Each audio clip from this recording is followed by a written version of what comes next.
Hello, my name's Annette. What's your name? Hello, my name's Emma, and we're going to show you how to make a ballet bun. Yep, let's go. We're going to start off by twisting the hair around like this. It's going to go round and around and around. And then we're going to make it go like a snail shell around like this. And when you're happy, it's round. I'm just going to grab a hair bubble and just secure it over the top.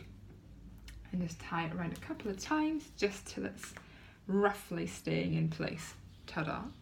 And from here, we're going to grab our bun next, and hopefully you've got one that matches the colour of your child's hair. I'm just going to use this one so it's really stand up a bit more.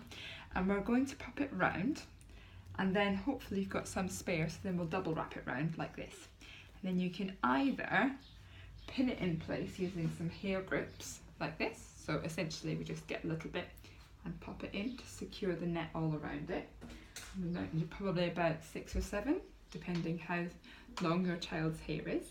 I'll pop them all the way around, so just pop in a few for now. Or if you don't want to do that, or in fact you can do it with as well, just get another hair bubble and just to grip the bun in place, just do the same thing again, and hopefully that should feel nice and secure. Can you give your head a wiggle? Wiggle. That works. Happy bun making. Bye. Bye bye.